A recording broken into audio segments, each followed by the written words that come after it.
But we are going to go to the old Skype, the audio Skype, here in just a few moments. We are going to connect with Austin, formerly of Mice and Men. And we will talk to him here in just a few moments and chat about a new project that he has coming up. And if you want to get a hold of us online, JiggyJaguar.com is the official website. Yes, indeed. It is the official website of the big broadcast. Coast to coast, border to border, tune in, iTunes, and Radio Loyalty. Yes, indeed. The fantastic Radio Loyalty. Now, we are going to go to the... It is connecting. I am connecting on Skype. Let's see if we can get our guest in here. We'll see if we can pull this off. There's sometimes I just wish we could just go back to the typewriter. But...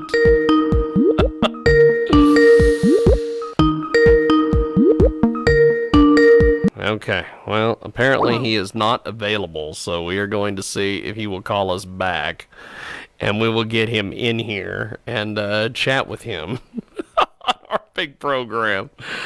What can I say, folks? It is it's a fun day. It's a fun day for technology. Yes, indeed. It is the world famous Jiggy Jaguar radio broadcast. It is coast to coast. It is border to border. It is TuneIn. It is iTunes. It is Radio Loyalty. And we are going to get our guest on the line here in just a few moments. The big star of stage and screen. We're going to get him in here and chat with him here in just a few seconds, hopefully. And where's my manny cam? There's the manny cam. There's the manny cam, as they say. Let's see. He is unavailable. So we are going to... Hopefully he calls us back, and we can get him in here, and we can do some chitty-chatting, as they say. We will, of course, if you missed the interview, or if you want to hear me trying to call him and him not picking up, you can get a hold of us at kjagradio.com. We will post this interview in its entirety over there at kjagradio.com. And let's try this again. We're going to try Austin again and see if we can get him in here. Maybe.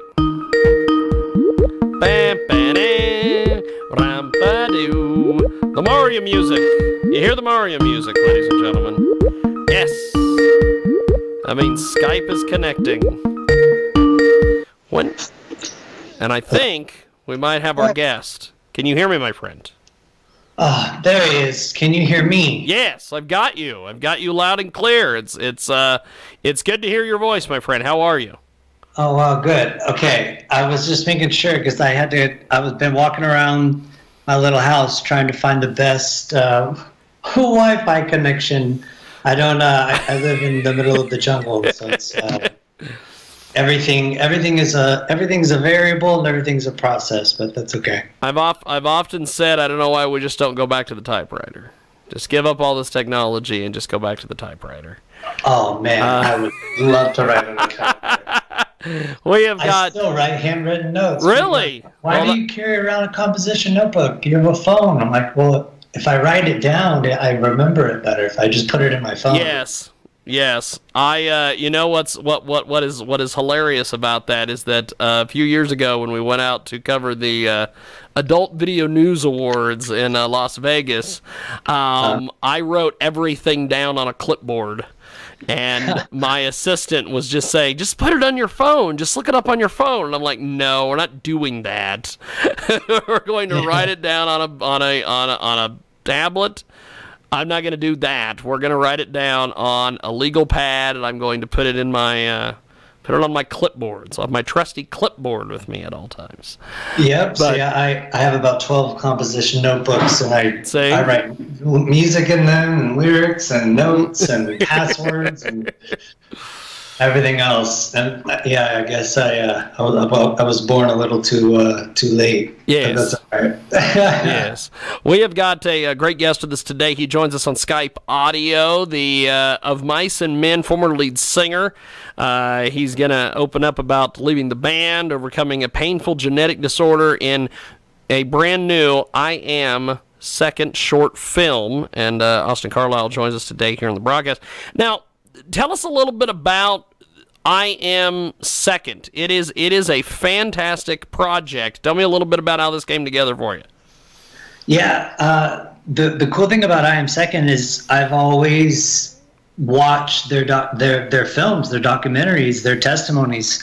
A lot of people that I admire, from Tim Tebow to different athletes and musicians and just different people I admire, and they go and share their testimonies. And my dad has a little church out here in the jungle here in Costa Rica, and sometimes he would play those testimonials as just like included in the message. And I was just like, wow, I've always wanted, I think it would be great if I did one of those. And one day I got a contact from an email contact saying, hey, we'd like to have you for I Am Second. And so they flew me to LA, and I got to film for the day and got to do it. And I thought it was a really cool opportunity just for me to be a part of, because they're a big organization, and some of the things I shared with them I hadn't shared before, but I believe in what their message is about, and their message is the gospel and Jesus and how he radically changes lives, and I'm down for that.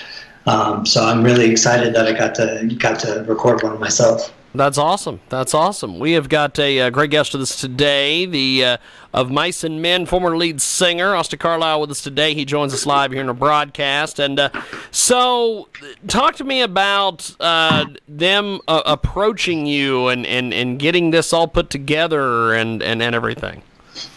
Okay, so it's kind of wild. There's this woman named Melanie, and she, on my first tour that I ever went on, I was 20 years old, so 10 years ago.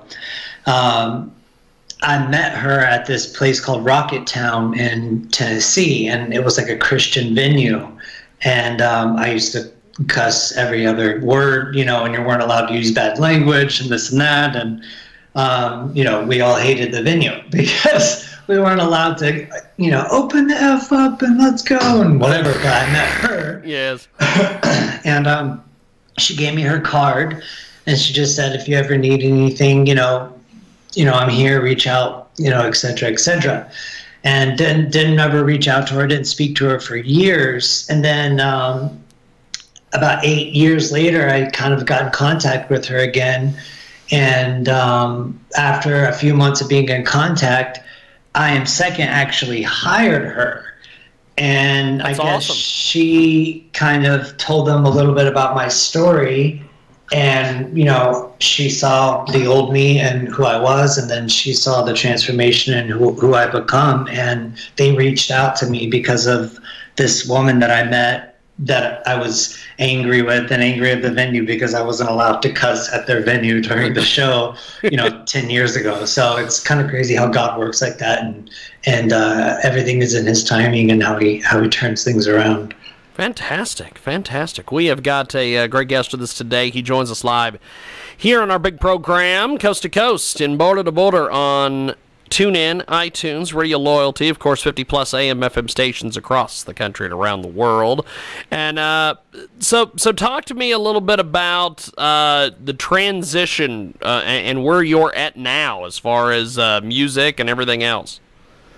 Oh, wow. Yeah, and the beginning of October 2016 was the last 4 or 5 shows that we played, Of Mice and Men played. We were in Europe, and I was just experiencing more pain than usual because I have something called Marfan syndrome, and we can talk more about that, but it's a connective tissue disorder, and So it's always given me trouble, from rib surgery to hip surgery, heart surgery, back surgery, 2 feet surgeries, ear surgery twice, et cetera, et cetera. And I was having really bad pains for about a month every time I would perform. But the last 4 shows were just really bad. Like, I would be throwing up from the pain and sweating, you know, because of the pain, and having to stop the show and walk off stage. And during the last show that we ever played, we took a break because I was just kind of down on the back of the stage by the lights, just singing into the mic that was on the ground, just on the ground.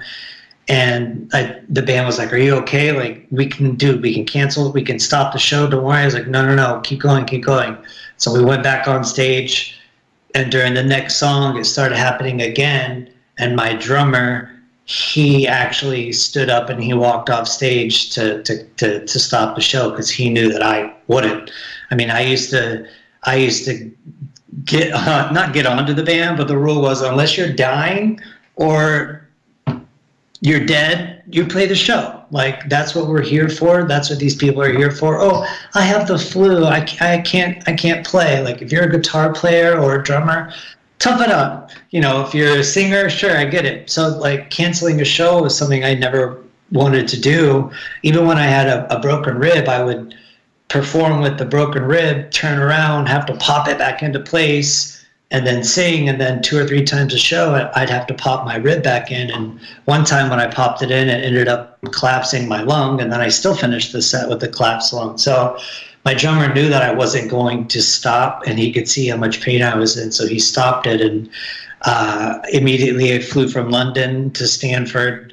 We canceled the rest of the tour, and then all of October 2016, I was in Stanford, and they found out that which I had had before was spinal leaks. They're called CSF leaks, and what it is this sac that surrounds your spine has fluid in it. The fluid runs up and down your spine into your head, and I had 3 or 4 different tears in that before, but this time I had 3 tears in my spine, in that sac along my spine, and every time I was singing, my spinal fluid was being pushed out of those tears in my spine, and that's what was causing me to be so sick, and that's what was causing me so much pain. So, I mean, from draining my spinal fluid to more needles and pins and things in my back than I can go into. And I'm a big X-Men fan, and having a genetic disorder, I have a mutant gene, and I thought it was funny because they put me on this table where they're filling up my spine with this different fluid, and they put you on this table that turns and rotates, and like you're upside down, and I felt like Wolverine or something, like being tested on. The worst part was when they turned me a certain way, and the spinal fluid from my back just kind of rolled over, and I could feel it all over my stomach. But they fixed the problem, and they told me the same thing they had been telling me for 4 or 5 years. You can't do this anymore. And because this time you tore 3 different holes, next time, if you keep doing this, it could be, you could tear the whole thing, which could lead to just a lot of bad things, from paralysis to having to be in a wheelchair the rest of my life to, all of my fluid leaking out into the body. And if I'm not close enough to a hospital, what that could induce. And so within the first 2 weeks of being there, I knew I couldn't do it anymore. And I called one member of the band, and I told him. And then in November, I think November 2nd, I met with the band, and we talked about it, and we talked about the situation, and they knew, they understood, and I told them I wanted them to keep going and push on and keep doing this. And it's like I was a quarterback. I wasn't the whole team, and I wanted them to keep going, and they wanted to keep going with just them. They said they would feel really weird, and they didn't think it would be right to have to bring another person in, because no one could replace me, and I thought that was really honorable about them. And so they continued on, and they're doing their thing. And November, the next day, I think it was election day, I flew here to Costa Rica because my doctor said I needed 10 to 12 months of rest and to have a break. And so I was like, well, my dad lives there. There's a beach. I can get an apartment for $300. And so I went to Costa Rica for a year. I've been to the States various times since, but I'm back here now for a couple months. We have got a great guest with us today. Joins us live here on our big broadcast, coast to coast and border to border on iHeartRadio and AMFM247.com. Now, so what exactly are you doing musically, or you know, what do you have going now that you're not out touring and out doing all these things and being in a band? Wow, yeah, it's I mean, that's all I've done since I was 17. Yep. You know, my mom passed when I was 17, and I was supposed to play baseball in college. Found out I couldn't do that and lost my mom. Found out I had this at the time I called it this stupid mutation, and so I started music. So from 17 to 2016.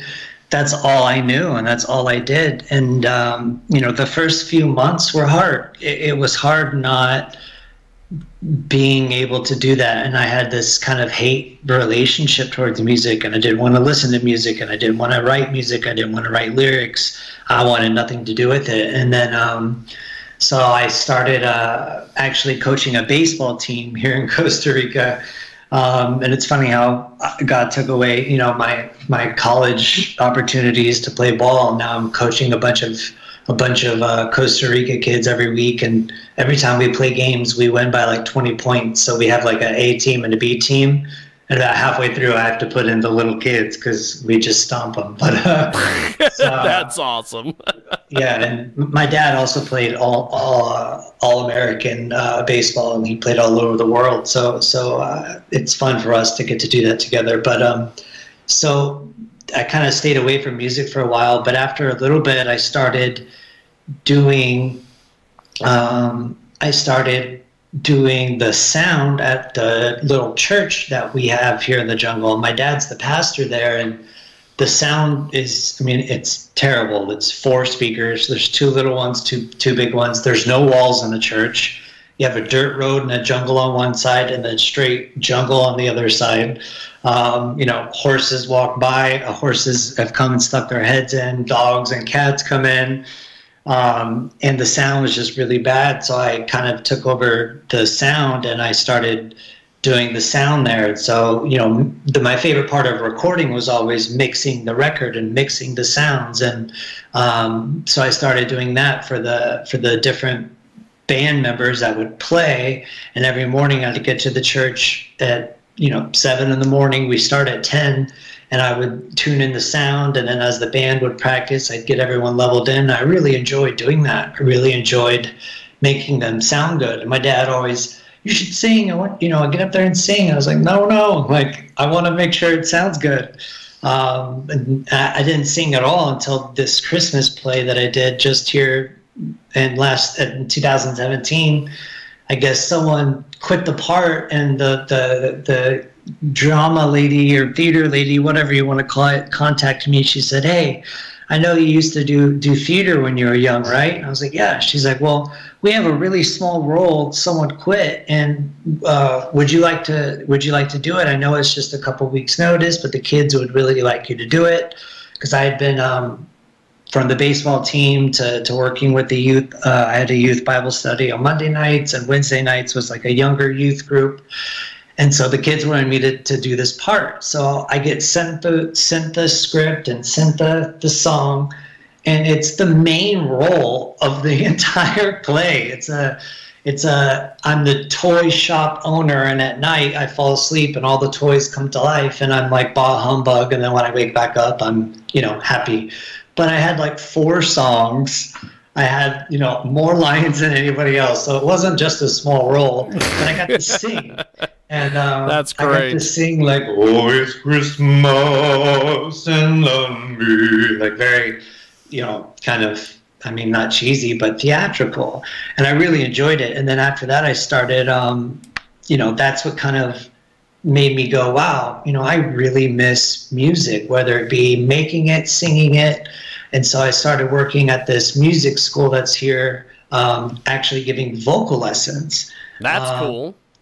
Yeah, and people had always told me, like, you should do it online, like you could make money doing it, you know, whatever. And I never wanted to do that, and I might in the future, but for just this instance, like, I would work 2 days a week, 30-minute sessions, maybe 7 students one day, 8 students the other day, and, you know, $10 an hour. Like, I just wanted to do it, to kind of warm my voice back up and to just show kids the talent and the love and the, you know, I don't know much about much, and I'll admit when I don't know something, but when it comes to singing, I do know a lot. I had opera training and musical theater, and a lot of the stuff that comes with screaming, quote unquote, it's the same as opera.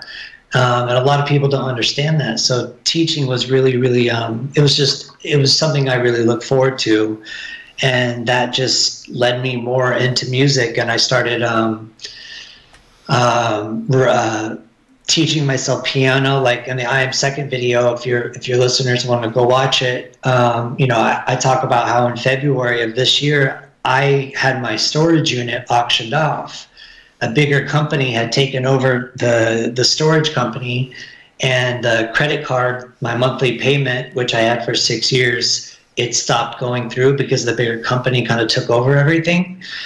And so I lost everything I owned. I brought 2 suitcases to the beach, you know, to the jungle, and I lost all my records, my rock awards, my baseball cards, my equipment, my sound equipment, you know, all my instruments. You know, like I say in the video, the biggest things that I lost were my family photos, letters from my mom, and my mom's ashes. And I said, you guys walked away with so much. You got away with, you know, thousands of dollars worth of comic books. I had comic books in there since I was like 10 years old that I still had.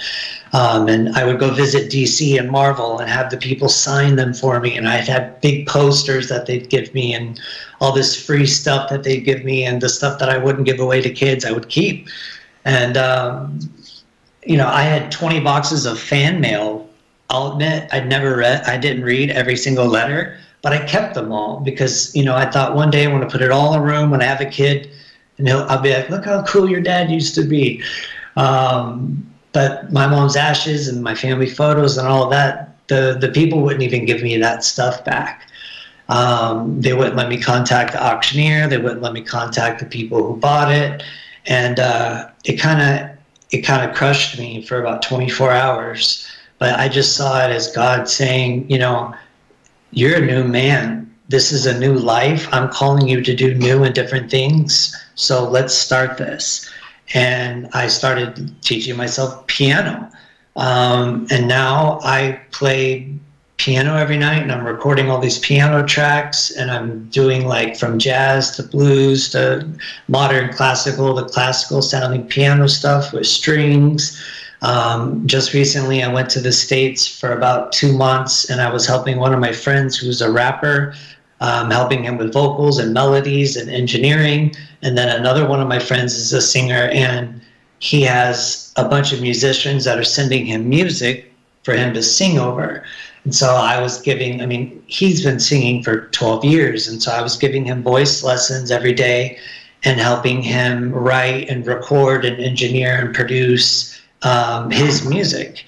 And I found a great joy in helping other people, A, either showing them what I know about vocals, or B, helping them with mixing and engineering and producing and doing what I can. And, you know, I've had opportunities to join different bands. I've had people reach out to me from, you know, 3 or 4 years ago, I would have been like, oh my gosh, yeah, I would love to be the lead singer of the drummer from this band and the guitar player from this band's side project and all these different things. But, you know, God isn't really calling me to do that just right this second. So I am writing music for other people, and I'm writing music for myself for more of a project that I kind of want to do as more of a donation thing and to raise money and awareness for Marfans and different organizations. And then I'm slowly starting to work on different music of my own, but it's just, I can't do metal anymore, and I don't want to do, Mice and Men was not really ever metal. It was more metalcore. Yeah. The closest thing, the metal we had was the Flood reissue, which was 4 songs, and that was the closest to metal. It's all metalcore. Even their new record is more, radio rock and metalcore, and that's just not something A, I listen to, and B, that I'm interested in doing anymore. So it's like I have all these options and possibilities of what to do and to make, and it's hard because I listen to everything from hip hop to jazz to blues, Herbie Hancock and John Coltrane and saxophone players, and to oldies, Frank Sinatra, to I listen to pop, I listen to worship music, I love worship music, I listen to contemporary Christian, I listen to some country, mostly older country, just like hip hop. I don't really listen to any new hip hop. I listen to, all the old stuff, 90s, early 2000s. But I have so many different things that I want to do and want to sing. So it's kind of hard for me to put my thumb on it. So I've just been writing everything.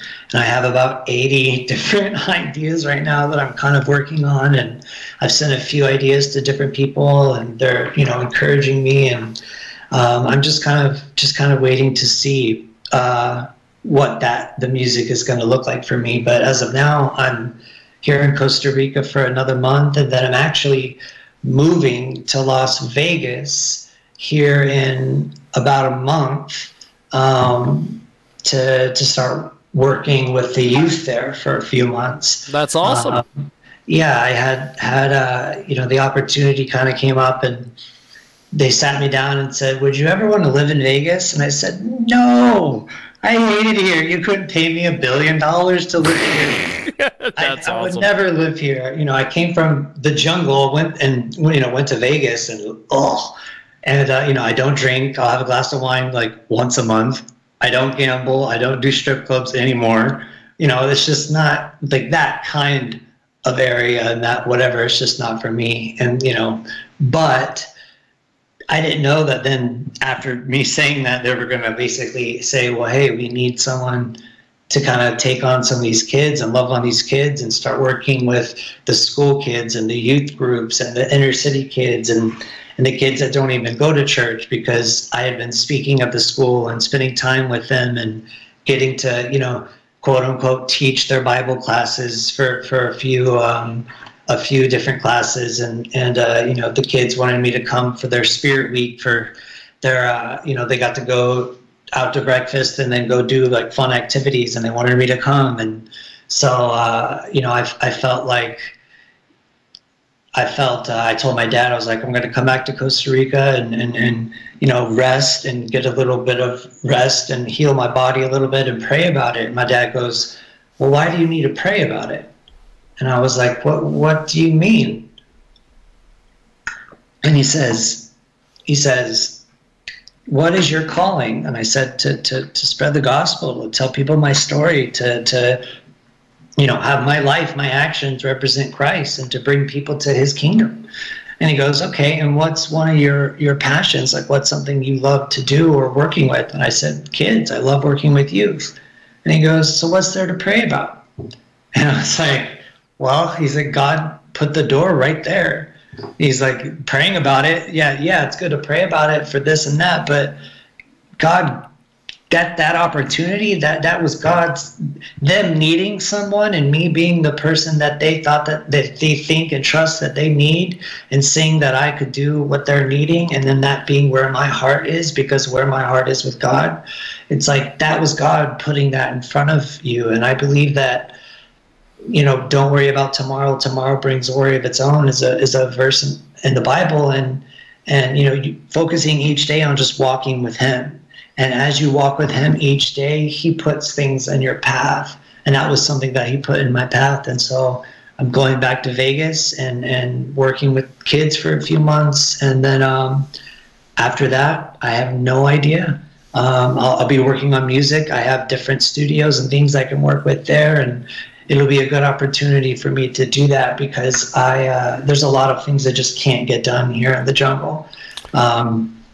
So I'm kind of I'm sad to leave here, but God's telling me, all right, your time of rest and beach and fruit from the trees and whatever is over. Like it's time to go do what you're supposed to do. And I'm really excited for that next chapter because I know it involves my story and my testimony and sharing with kids and adults and whoever how God has, completely transformed my life.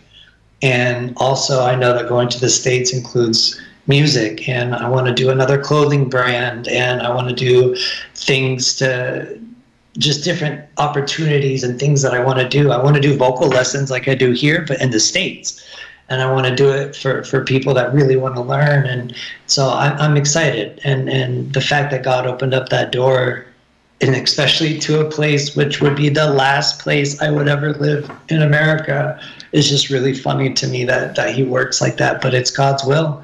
And I need to do it, and I'm very excited about that. Well, when we are in Vegas in January, I definitely want to link up with you and do a video interview with you out there if that's possible. I will. Yeah, that'd be great. I'll follow up with your press people, and we'll see if we can get that figured out. Before we let you go, how do we find you online? Websites, social media? How do we get involved with you, my friend? Oh, you're letting me go? Oh, all right. I wish we had more time. That's why I'm saying let's do the Vegas thing when I'm out there in January. Yes, sir. Then we'll have all the time in the world, my friend. Well, actually, right now I have my Instagram deactivated. I don't have Snapchat. I don't have Tinder. I don't have LinkedIn. I don't have a Facebook. If any of those you see me, they're all fakes. I actually just have my Twitter right now, which is just my name. And I'm just kind of taking a break, but my Instagram is just Austin Carlile, AustinCarlile. But if you search it now, it won't even show up. But when I reactivate it, I'll have my Instagram, and then my Twitter's there. And I use my Instagram the most because I only have the Instagram and the Twitter. I'm not, just like as we were talking about earlier, I'm not a tech person. I'm not here I am, this is what I'm making for breakfast, live video, and then here I am, this is me headed to the beach, going to the pool, cool, and then 2 hours later, oh, another video of me. That's just not my personality. And social media also to me is time away from things that are more important. And it's also, even being 30 years old and being a believer in Christ and knowing where I stand, like you find yourself comparing yourself and this person's doing this and that and this and that. And, oh, well, I should be. And, I see that happening a lot with young kids. And it's a big problem today. And it's something that I want to address. And when I was first here, I was gone for 6 months off of everything. There was news reports that I was dead. Austin Carlile's dead, he's been gone. And so I had to go on and say something, but just wow, just my first and last name, Austin Carlile. And I encourage all your listeners to go to I Am Second and look up my name and watch that video, because it's it's just another story of how God changes lives. Job and Paul, Saul to Paul, David, some of those are some of my favorites. And he works through stories, and all the things that he did through me, it was all him. And that story is him. And I just encourage people to go watch it. And I'll be back on social media, but it's just my first and last name. So. Well, that's awesome. Well, I appreciate it, my friend. I'm looking forward to chatting with you more. I definitely want to do the Vegas thing in January, and good luck with everything and the move, and happy holidays, my friend, and I will talk to you after the first of the year. Thank you, man. Yep, I got 2 whole suitcases to move, so I'm good. Well, good stuff, my friend. Have a happy Thanksgiving, and I'll talk to you soon. All right. See you, man. See you in January. Thank you, my friend. Definitely. There goes Austin Carlile. And we are going to take a break. And when we come back, we have got more coming up. Find him on Twitter.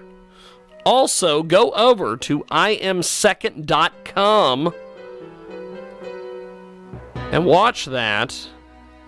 Austin Carlile, formerly of Mice and Men. Check him out today. We are going to take a break and be back with more.